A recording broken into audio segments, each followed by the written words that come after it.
Hi everyone, my name is Melissa van Dijk, and in today's video I want to talk about the best moisturizer for sensitive skin. Now if you're watching this, you're probably expecting me to name a few specific products and then explain why they are good, maybe based on certain ingredients or formulations. Because when you search for something like the best moisturizer, it can feel like there's one product that is actually the best. But in practice, it usually just refers to products that are commonly recommended or are widely talked about. These are the ones that are the easiest to mention, often widely available, and in many cases also part of marketing or promotion. And the thing is, when you keep seeing the same names over and over again, it creates the impression that they must be the best, simply because everyone talks about them. But your skin does not respond to what is popular, it only responds to what it tolerates. And that is where the problem starts. Because sensitive skin is not just one single thing, it can have different causes. For example, a weakened skin barrier because of certain ingredients, using too many active products, sun exposure, or harsh weather conditions. But also things like food, lifestyle, and stress can heavily contribute to it. And because these factors can be different from person to person, they can also change how your skin reacts to a moisturizer.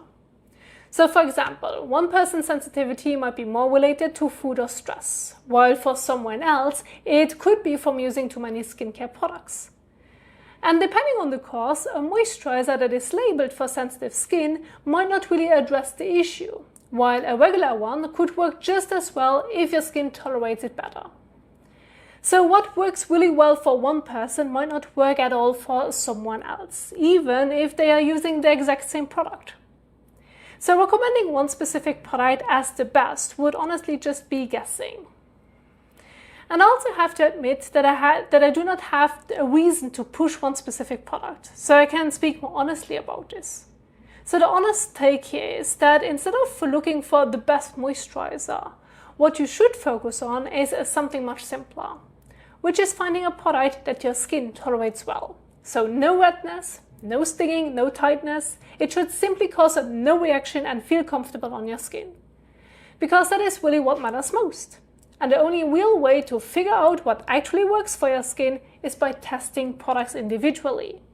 Just try one moisturizer at a time and see how your skin actually reacts to it, because that is really the only way to find out what works well for you.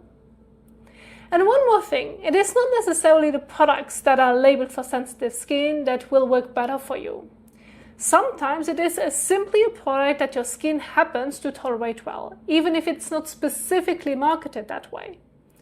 So in the end, it really comes down to your individual response. Focus on what actually works for your skin. If it works well for you, that is all that matters, regardless of whether it is a non-name product you bought locally or a widely recommended one. And that is what I want to share with you today. I hope that you enjoyed this video and that you found it helpful. Thank you so much for watching, and I will see you in the next one. Bye!